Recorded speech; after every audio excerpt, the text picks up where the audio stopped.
of FST, Prof. Rosalina.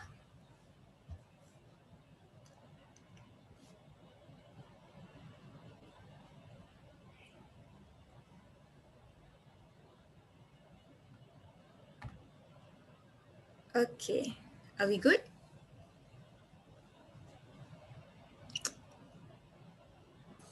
All right. All right. Okay, we shall continue. All right, thank you.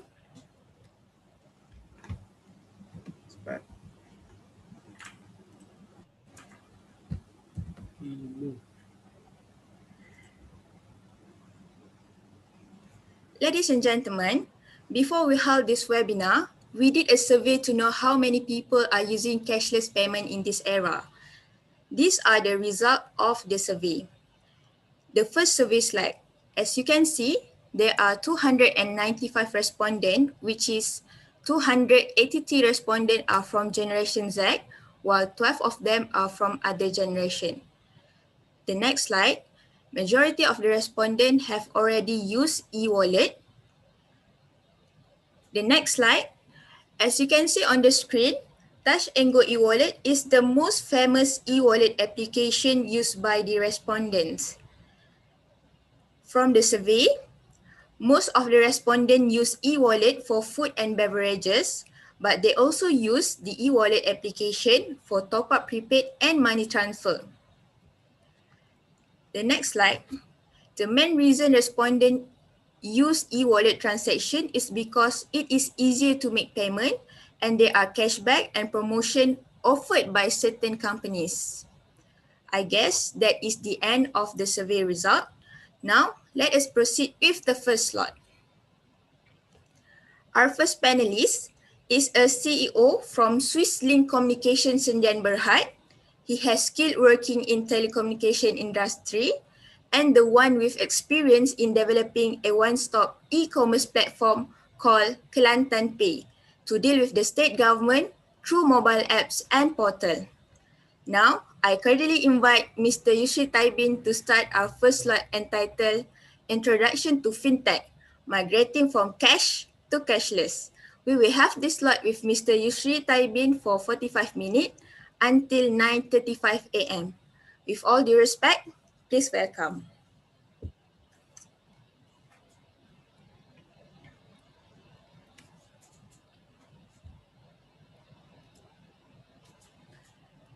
Mute. All right. Okay. Assalamualaikum warahmatullahi wabarakatuh. Good morning and thanks for having me here. And praise to Allah, the Almighty, that we can have this sharing session where I will believe that we can all benefit from it, not only for ourselves, but our society and our nation at large. And firstly, I would like to thank to our MC, Ms. Nurul, for our first slot sessions. Yang berbahagia Prof. Dr. Rosalina Abdul Salam, Dean of Faculty of Science and Technology, Associate Prof. Dr. Sakina Halipiche, Head of Program Computer Science, Information Security and Assurance, Dr. Sharil Nizam Omar, Advisor of Information Security Assurance Seminar for this ISAS 20, and as well as my fellow panels, Cik Muhammad Fazil Harun, CISS CISO, Head of Security Architecture and Governance of one of regional bank in Malaysia, Ms. Jamila Husna, the Cybersecurity Advisor. Ladies and gentlemen. All right, basically this morning I would touch more on, I would say, the introductions of fintech. And I believe we know the abbreviation of fintech already. It is an abbreviation of financial technology. And as today we want to focus more on the topics cash to cashless topics. And probably before I introduce myself, my name is Sri. I've been with ICT industry, I think back 2005. Well, it's already almost 15 years now. And my subject matter expert is on fiber optics and telecommunications. And basically start 2015, I ventured into software and system development. And one of the product that I can relate to our topic today is Kelantan Pay, as introduced by our MC earlier on. And there is a new one. It's gonna launch very soon, inshallah. It's gonna be a brand called MyPay. And today I would much go on sharing session that would be based on fact and figures that I can share with you all, and from my experience on this particular subject. Well, probably I just introduce a little bit what fintech is. Fintech is the I would say the innovative of technology that to deliver and do a service on financial, and the application can be cut across of multi-segment. It can be from the investment management. It can be about a payment. It can be even for our loan, a lending, anything that relates to financial. There is a technology behind it, and it's very a broad spectrum. And I would say now there's thousands of applications that use fintech as one of key driver for their success. Name it like payment online, we buying things from Lazada, Shopee, and many more. And much, I think more fintech companies use mobile technologies as one of the way to penetrate the public, to give more better experience to public, and easy to access for everybody. Next, this is basically the general fintech ecosystem. This is very general, and I would not rather to make it too complex, because I think at our view now, we want to really which we can segment it into two main parts, which we can segment into front end and back end. And most of what we've seen is on the front end side, okay, where this is all the stakeholders use all the time. And when we say that stakeholders, who is actually our stakeholders? Okay, our stakeholders is basically our financial institutions, businesses or government, and the consumer like us. And they are interrelated each other. Okay, for the can be from financial institution to business, government sectors, or probably consumers, business to business, business to consumers, and consumers to consumers. Okay, all these stakeholders would use many applications related to fintech. What we can saw from the slide, there's many applications in general that we can have. Now we can say that probably for payment, to make exchange, digital money, e-wallet, online banking, investment, and many more. Okay, and all these broad spectrum application requires someone to govern it. Okay, we need someone to ensure that the policy is there, and what it does is that they want to protect us. Okay, that's all the things. Okay, and every each detail that they can thought of, okay, they will introduce a policy to protect us. And who are they? Okay, they are actually our regulator that regulates rules and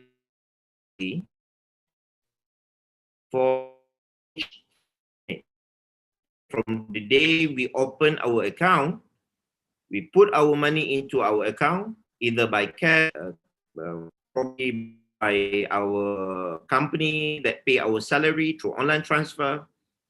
Well, probably PTPTN that pay our allowance. Okay, and until we use up all our money, okay, either to buy, like student, they would like to buy credit to play games, okay, and top up our mobile phone, okay, for data and so on. Okay, in my generation, I would never thought that we have in mind that people would love to buy credit to play games. Okay, at our time, we just play, a snack game in our 310 phone only. Okay, I believe some of the lectures here know. Okay, the snack game. I don't know if this generation know. But this is what we call the evolution of technology. Okay, and this is your era actually. And at the back end side, however,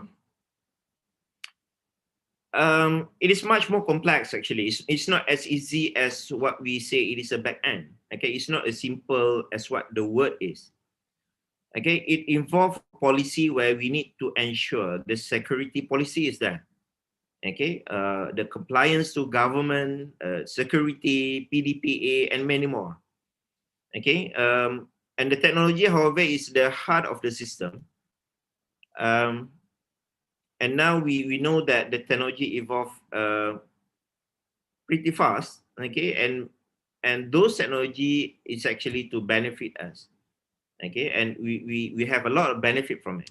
Okay, and since the technology evolved very fast and it actually requires a very specific skills to comply. Okay, it's not as easy as, okay, I want to develop this kind of platform, probably super apps. People always say it is super apps, but it's not as easy as what we can put up online one application. And in back end as well, we have AI. Okay, we have artificial intelligence in our fintech. Okay, some of us may not aware that we are always being watched by AI in all of the time. Okay, whether it is from our social media platform we use, or probably our search engine. Um, and the day we search something like probably like PS5, okay, we deal with students. Something like PS5, it will then in a second would be captured by our search engine like Google or FB or in other platform. It will then be used to promote anything related to the search that what we've made. Okay, it is scary, but I think probably my friend Mr. Fazil can teach us on how to run from it. I don't know. All right. Well, next, why it is so important to us? Why it is so important to our people, our economy, and our country? First thing I would say that it is actually increase our efficiency. Okay, our efficiency to process things. For instance, before this, if you want to make loan, probably we take a lot of time, you know, for the financial institution to the people that apply the loan.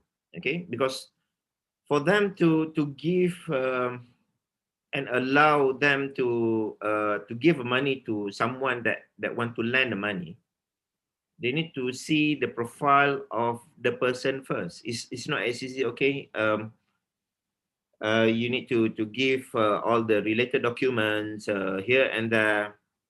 the compliances in terms of probably you're hired, you are actually hired from a company. You need to have offer letters and so on. But nowadays, if you know, how long do you think that bank knows everything about you nowadays? Um, since it is quite one way, um, anyone knows how long do you think that that bank will know everything about you if you want to make loan? You can put a chat. How to see the chat? Okay,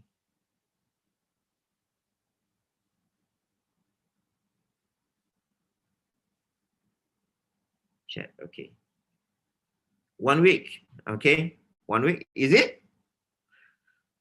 Any other guess? Oh, you don't know. Okay, all right. 1 day. All right. This is much more closer. Okay. Recently, CIMB just have their promotions. Okay. You can apply loan online. It is online. Up to a maximum of 100,000, and the process is just like a day. Um, a day is normally okay. We can say it is a day, but the following day you can have the money into your bank already. That's fast, for them to know whether you are able to serve your loan later. They know your profile. What are other things that you have loaned before? Everything is there for them to dissect you. But in 1 day, you can imagine if let's say you have in probably one area, like I say in Bali. Probably in Bali we have I don't know, one bank probably 100 probably request a loan, but in that 100 for one bank, this is my guess only. If let's say you have one bank that need to process 100 loan per day,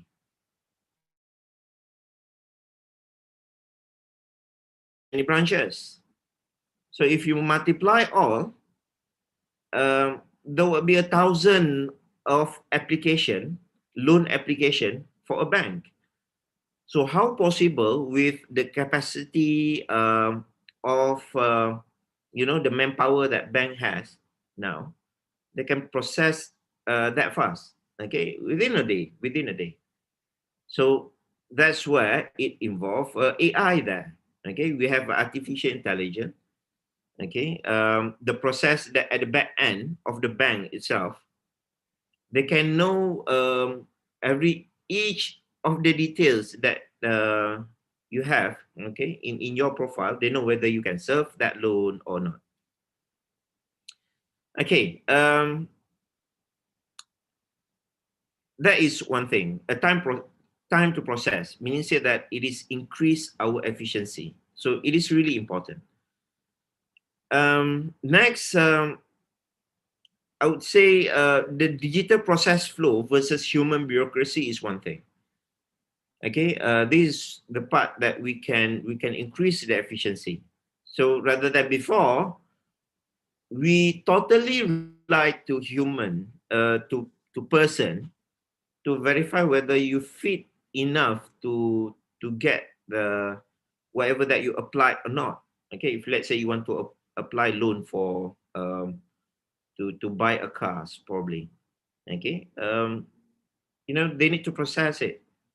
Okay, if the process is only 100% depends on human, so we have a lot of bureaucracy. Okay, from the front desk until the person that who decide whether you are comply or you are endorse or you can get the loan. Okay, versus the digital process flow.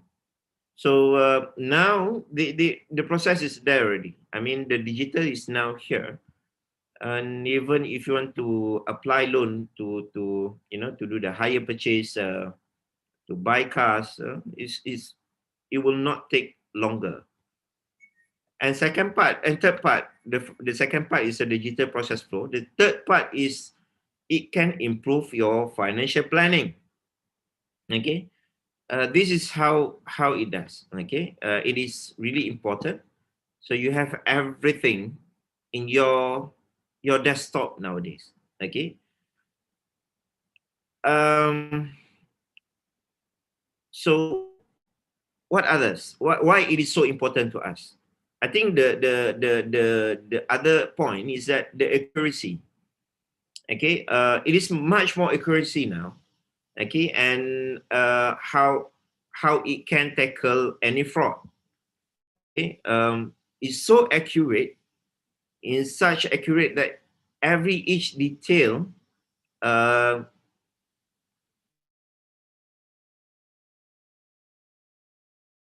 from Bank Negara.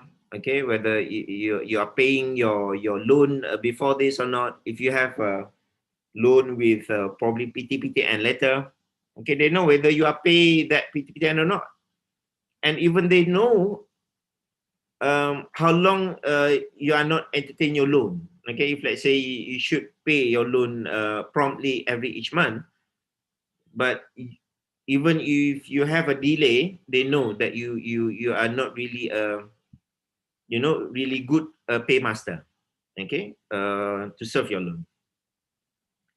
And then now I think the security and robustness is quite okay now, where you can rely 100%, okay, towards to your probably your online banking through this all the system introduced by our financial institution, because every each process, as I said earlier, is actually governed by Bank Negara. It's already they put the policies there.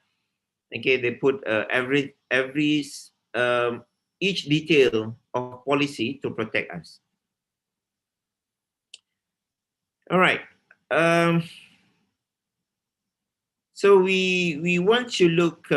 Let's see us our numbers. Okay, let's see our numbers. Okay, this is fact and figures that we can have now.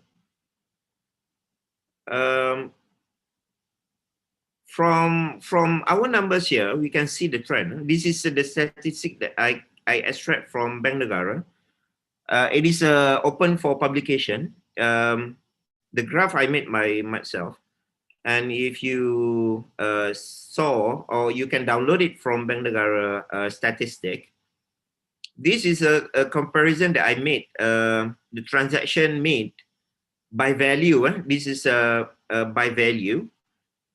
Transaction made from ATM versus mobile banking. You see that the trend from transaction made by ATM machine, okay, the numbers is start from 2018, okay, the transaction over mobile phone is already surpassed the conventional method payment via ATM machine. So you see that the trend now, people are much more confident using a mobile banking to do each of transactions. And nowadays, till August, this is very latest one, very recent one, till August 2020,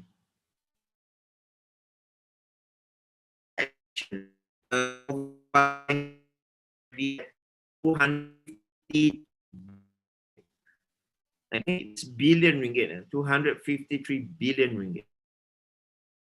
And if we put in a pie chart, okay, around 87%, okay, 87% made their payment via mobile banking, okay.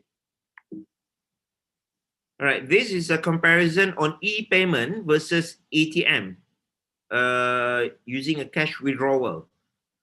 Okay, a comparison that I managed to get from 2015, and since I don't have a statistic for 2015 on ATM, because they not publish over that document, we would see that the trend using a e-payment is keep increasing. Okay, but as for the ATM cash withdrawal, when we say that it is cash withdrawal, means that the people tend to use cash to do payment.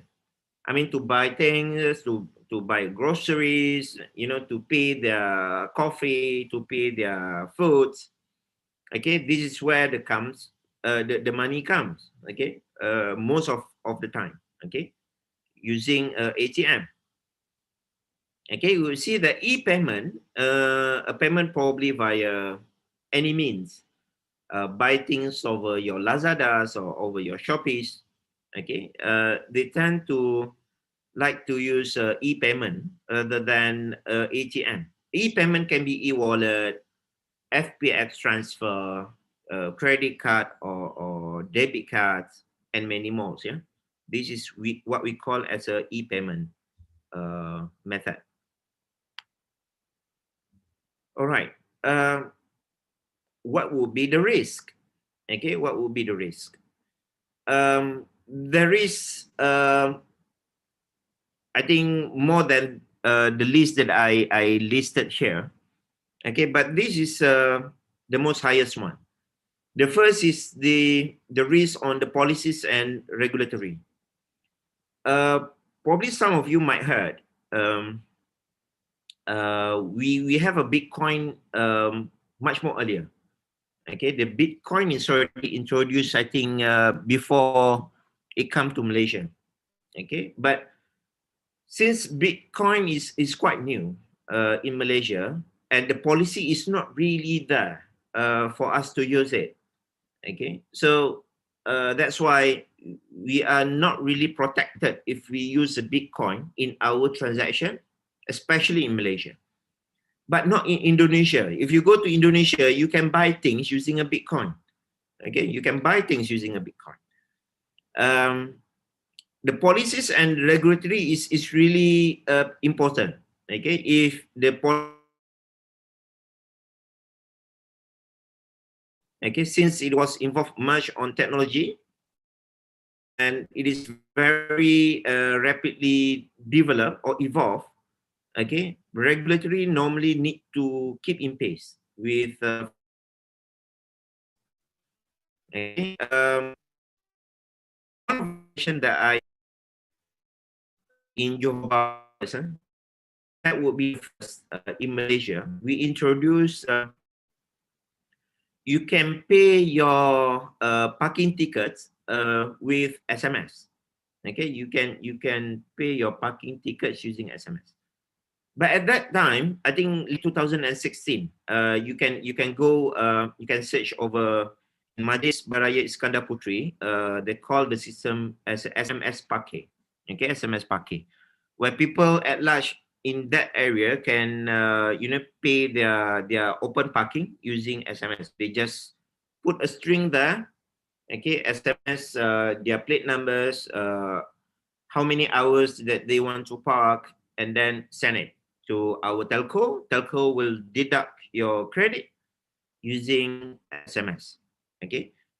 Policy is not there yet. We, like me, I need to go to Bank Negara and see if there is a policy to buy anything, to buy things with SMS. And that time, there is no policy as such. Okay, there is no policy as such. If they allow people to buy things using SMS, the risk is there where people can do buy illegal things using SMS. So it is not likely to be happen. Okay, we don't want that to be happen. Probably people can use SMS to buy drugs. We don't want that. So that time they create a new policy since there is a demand, and the demand is truly by our company. The demand is truly by our company. We go to Bank Negara and they say that okay, we will govern a new policy, a new rule that you can use this SMS to buy only for government service only. Since the local councils belongs to government and all the services is made for the government, so it is allowed for us to pay the parking tickets using our SMS. This is one of the example. Second one is a cyber threat. Okay, fintech is a prime target for cyber criminal. Okay, either it is by network security, data breaches, DDoS attack, and so on. Many more, many more. The third one is a technology failure. I think last couple of days I guess we cannot do transactions for a day. Okay, a day transaction cannot be made.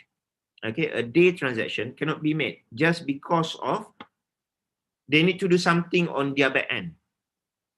All right. So what we can say is that there is nothing that we can say. If it is not because of bank, the system from bank, it probably because of our connectivity. Like for instance, in our daily life now, okay, we can't really depend on the probably our internet, for instance. You know, now I guess my internet is good. I hope my internet is good. You can clearly you know, hear my voice and so on. But it depends on my internet.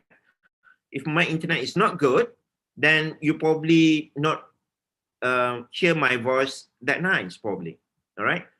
So these are the things that always happen in our circle and our environment. The fourth one is the theft of fund. The statistic is there. Okay, we cannot say that we are fully 100% protected. That is what you know, our next slot for, you know, to protect how the system protect us.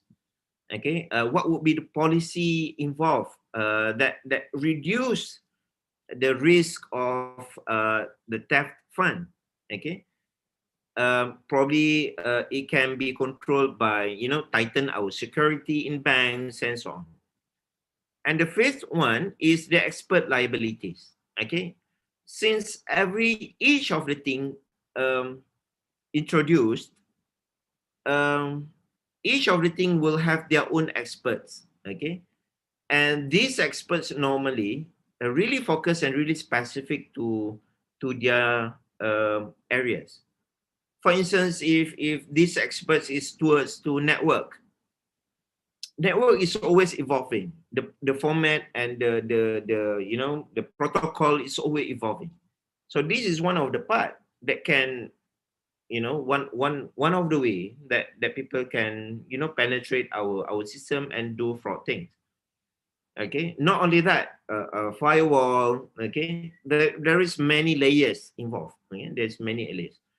So these layers involve their experts. Okay, and the experts sometimes is not that much, and this is why we are in here. Okay, because of we want to be part of it. Okay, we want to be expert one of the things that we have here. Okay, do we need to take part on this technology? Okay, this is I would say the source that I got from WEF. Okay, this is very real. They do their surveys. Okay? They do their, you know, research and things. The future of job survey done by WEF, World Economic Forum. The first on the top is on the cloud computing. Okay, this is you know, the highest chances. If you go to this you know, the top part here, the highest chances that you are being employed. Okay, if you want to focus, this is the focus area. I would say I would recommend for you to focus in. Okay, cloud computing, big data analytics, Internet of Things, encryption and cybersecurities, and we have a cybersecurities in our panels here. Okay, AI and many more, and many more. So and it shows that we can survive better if we go this area. Okay. The biggest question, how we want to take part from it. Okay, this is how part.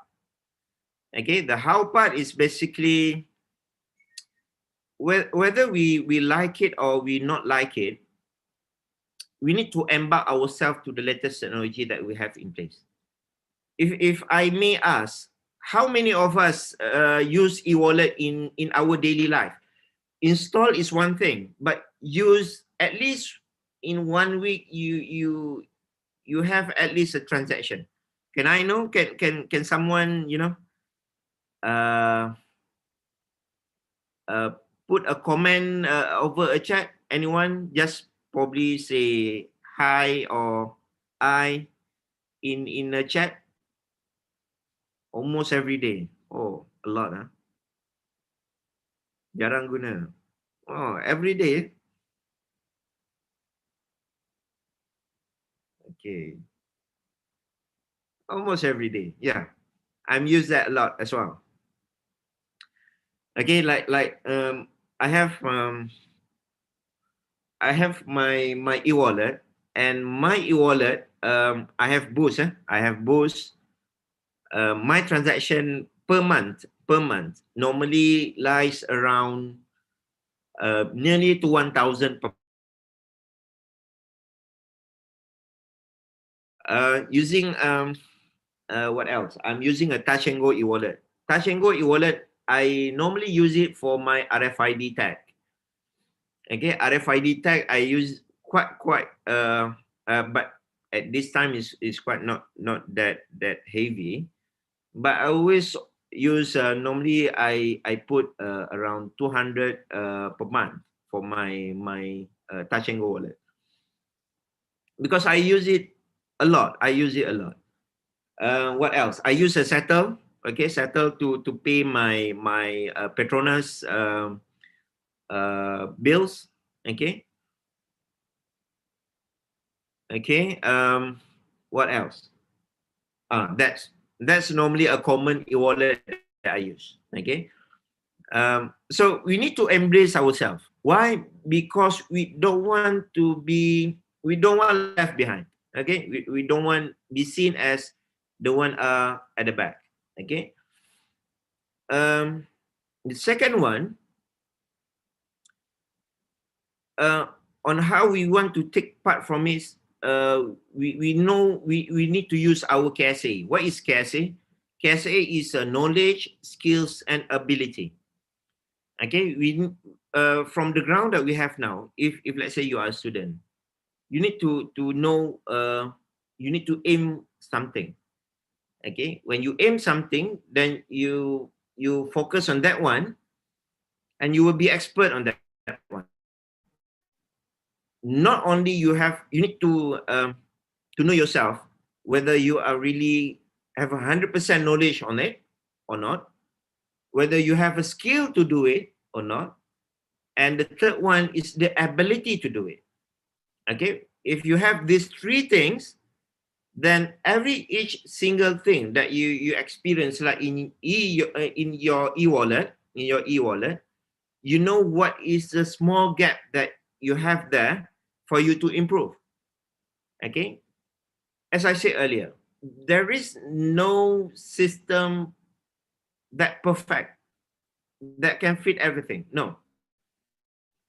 Okay, so you need to find a small gap, focus to that small gap, and think on how to solve it.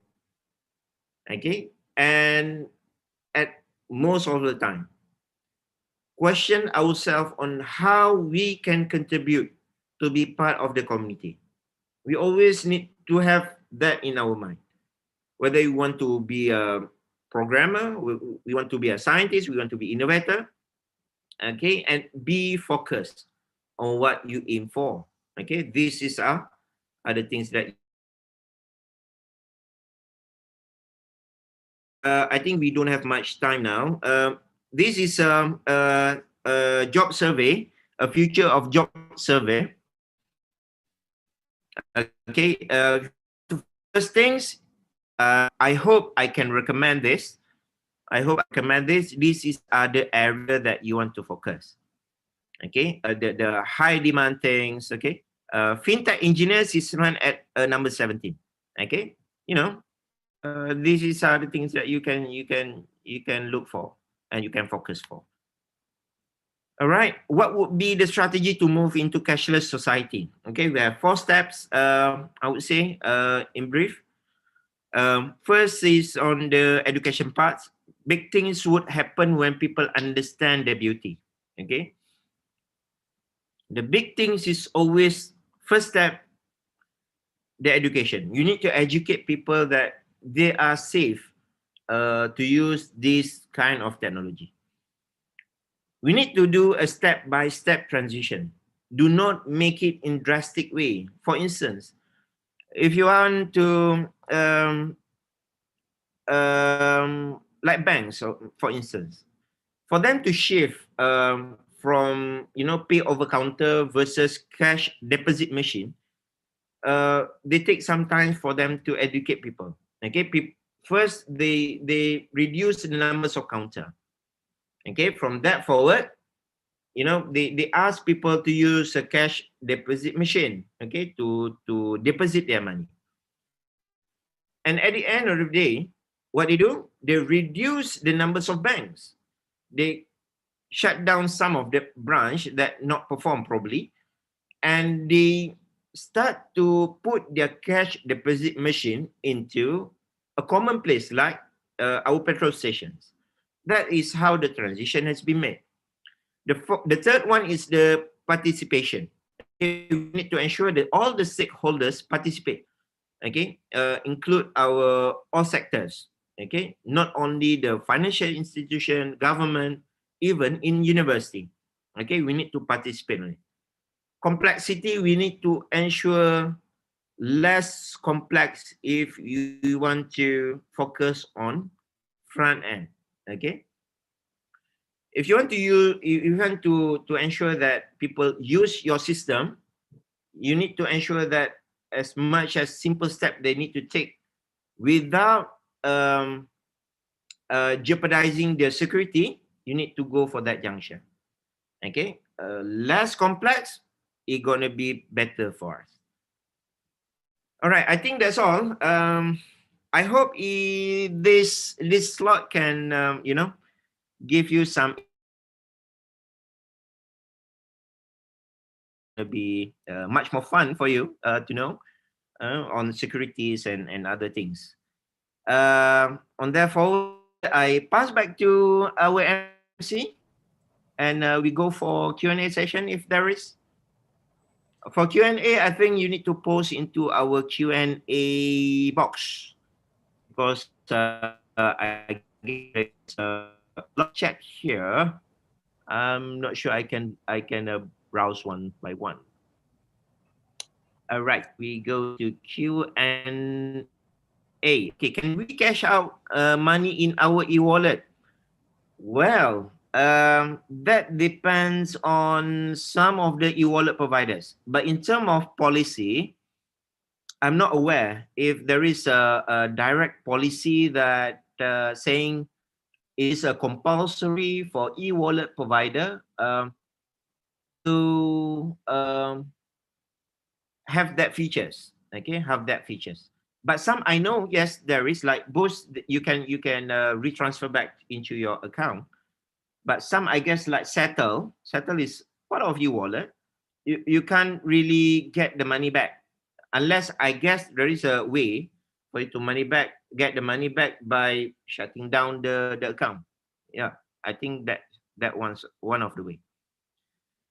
And next question, does the evolve of online shopping give one of big reason for online banking mostly being used instead of the normal one? I think because of conveniences, not really because of online banking is one of the strategy because how you do payment, how you secure payment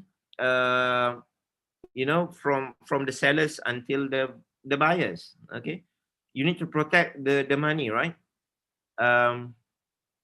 So normally, online banking is much more easier to control. If let's say the sellers, it is a fraud sellers. They sell probably not a good things. They From there you can do complaints, and what they does, the online the commercial online platform that can handle your money will remit back your that can guarantee it can remit back your money.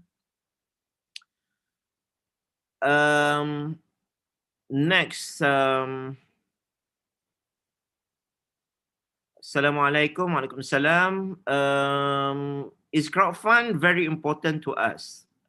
And what are the consequences if we do not use it to get easy fund from public? It can be used for many reasons. Whether we want to use it or we not use it, it depends on the channel that we fund for. Okay, some crowdfund they use for illegal things in Malaysia. Like for instance, there is a crowdfund for LGBT, for instance. Okay, it is not allowed in Malaysia, but for other country it is allowed. Okay, but yeah, case by case. Some crowdfund are good, but some crowdfund are illegal in Malaysia. I want to ask, how does an e-wallet evolving automatic currency exchange work? Okay, normally they will do. There is a policy where every each country can do transactions within other country, but there is a policy there to control the money inflow and outflow. Okay, but normally they will have players where, like for instance, Western Union, they can do a transfer, okay, from one country to the other country, but they need to surpass certain rules and regulation like MAFTAs and so on, okay, to ensure that we are protected. Okay, but how they manage that, because of the player use that policies to do the exchange. Okay, it same goes to the e-wallet. All right, regarding the online payment that are able to be used for online payment, is it necessary to have a minimum amount left in accounts such as 20 or 50? Well, it depends on the e-wallet provider. Okay, but I think on the regulation point of view, there is no so-called a minimum amount to be posted in. As I aware in Malaysia, you can left like RM0. Okay, but as for others, like banks, okay, your account banks, that one you need to have a minimum amount to ensure your account active. If not, if it is zero, some bank won't allow it. Okay, some bank won't allow. Okay, wouldn't it be hard for users to use their money if they keep the account to have the minimum? Okay, all right. I think that pretty much other cryptocurrency include in fintech. Yes, it is one of the fintech technologies. Okay, what is the most challenging issues in fintech industry? I guess I put it in our slide. I think the committee can. Is it the committee will share my slide later to the participant later on? Okay. Is it Nurul? I think we were not sharing, but if you are allowed to share your slide, we will do so. It's okay for me. You can share the thing. I think some of the slide is really really good for our participant here to know, like what are the industries that people or our participant can focus on. Okay, that's very good one. All right. Okay, what is the most challenging? I think that one I answer it by my slide.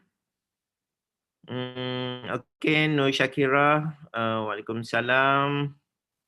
Uh, what are my opinion on cryptocurrency as our next medium of exchange replacing our paper money? This is because it's not surprising one day. All right. Cryptocurrency, I guess by technology point of view, it is good.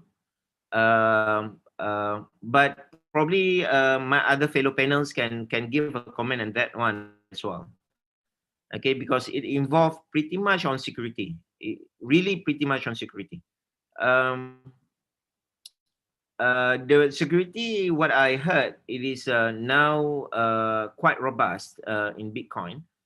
But other perspective in terms of economy, we need to dissect that one as well. Okay, whether it is impact to our economy or not. Okay, there is a certain impact. One example, how you ensure that people in suburban, not going to the urban area, okay, only the suburban. Probably in city area, okay, but in suburban area, they really want to use this biggest, you know, 100% replace our paper money. I think the impact gonna be very huge. Okay, the impact gonna be very huge. Okay, so probably our lawmaker or our policy maker need to go very deep down on this one. At this moment,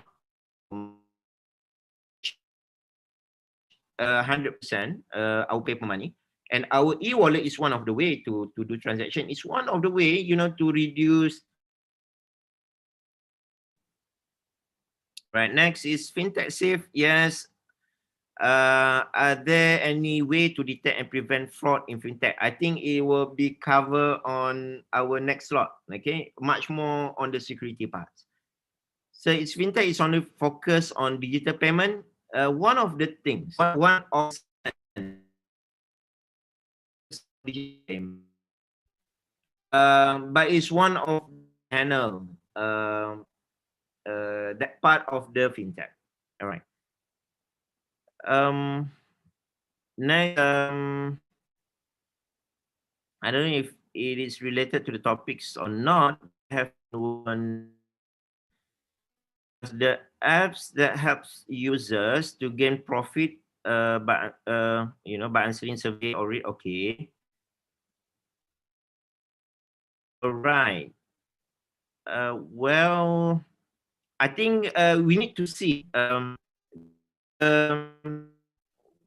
um, the objective behind it. Okay, the objective behind the surveys or the articles and the things. Some of the are genuine, like the surveys come from university. Okay, university, in university, like from like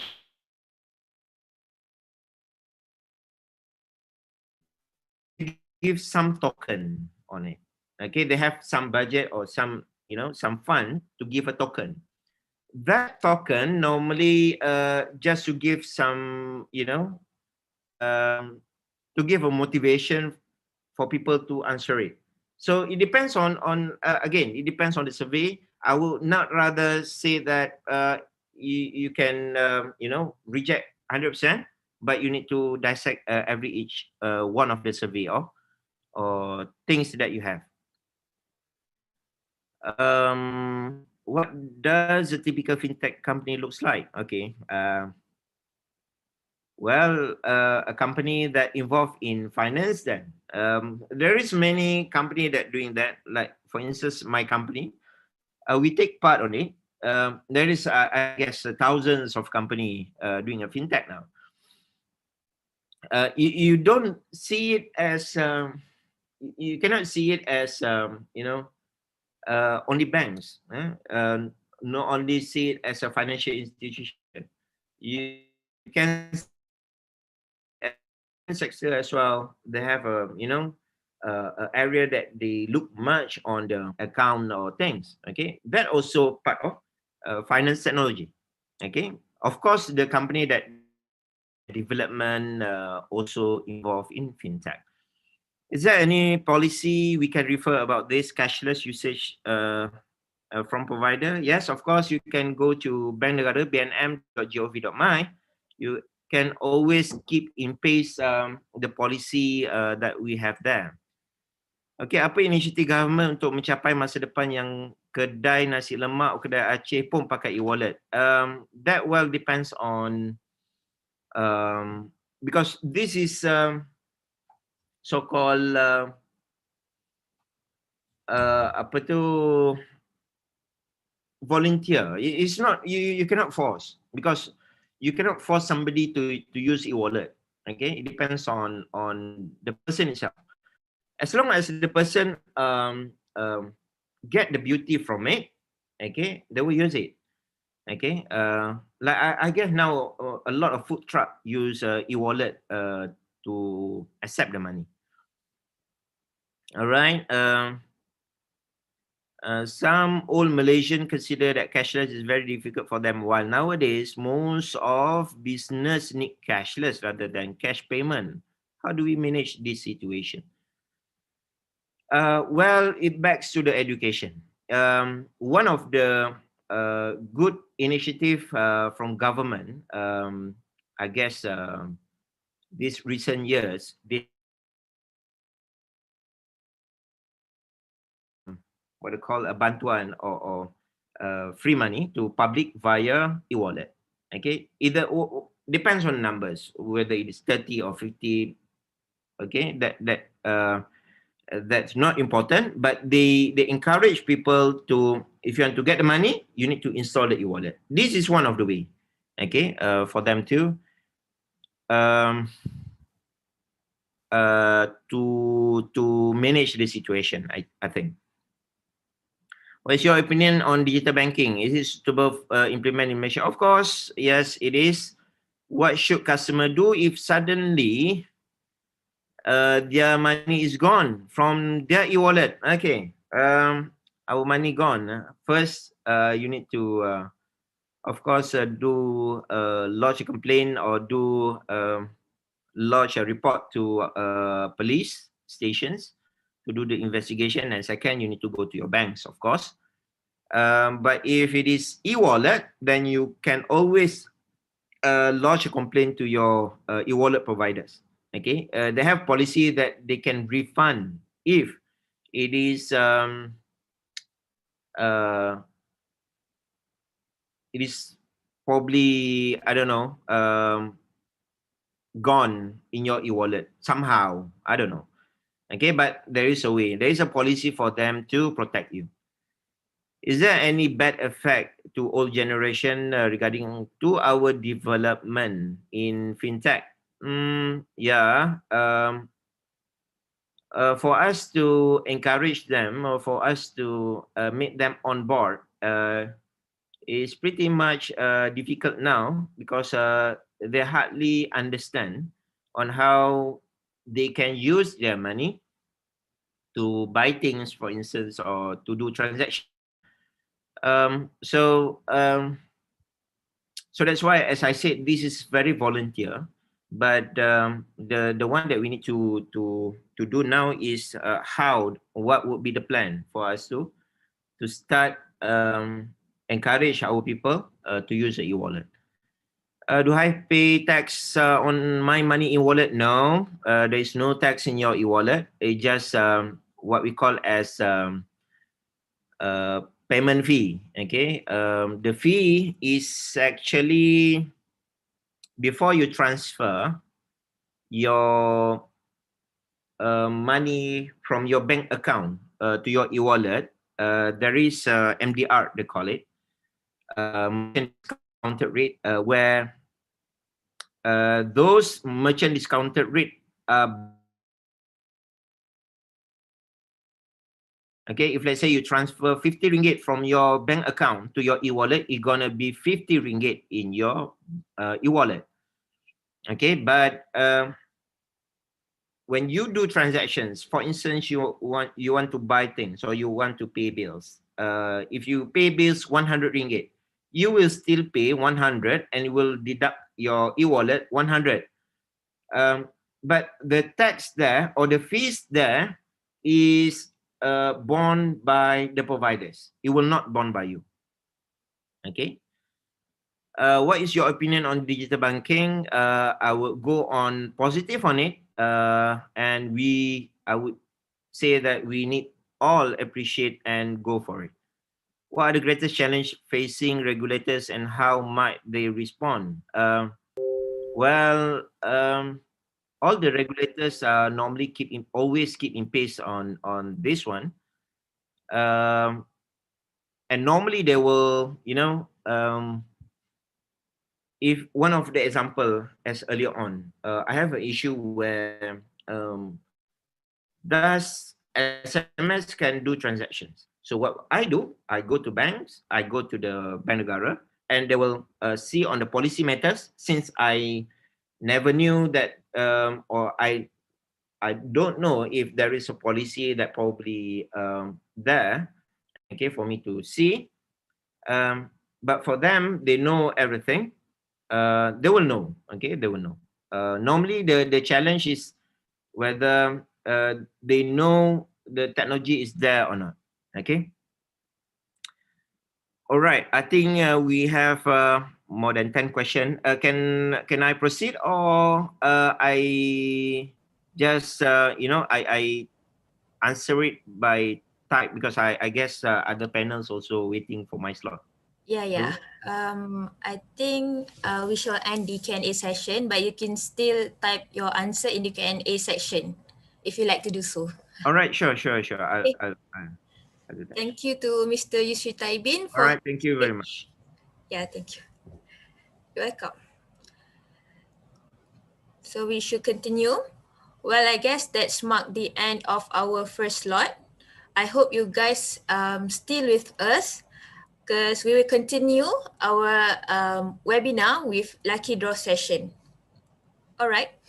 Now I would like to invite Amira, the fourth year student of Information Security and Assurance Program for lucky draw session. All right, Amira, you should continue. All right, thank you, Nurul.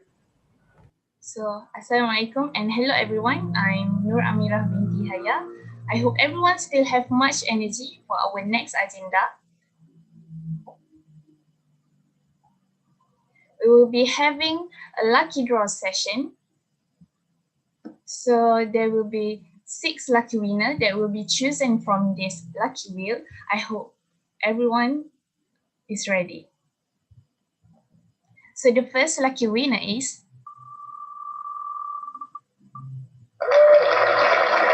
1171320. The second lucky winner is 1171325. The third lucky winner is 1170029. The fourth lucky winner is 1182839. The fifth lucky winner is 1180446. And the last lucky winner is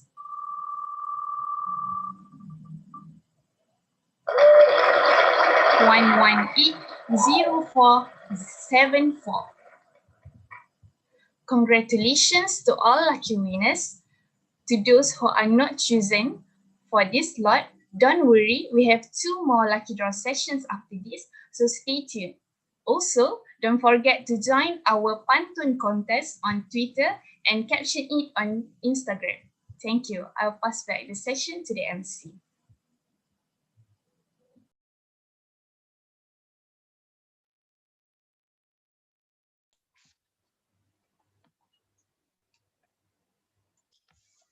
Assalamualaikum and good morning everyone. My name is Aina Nazira and I'm the one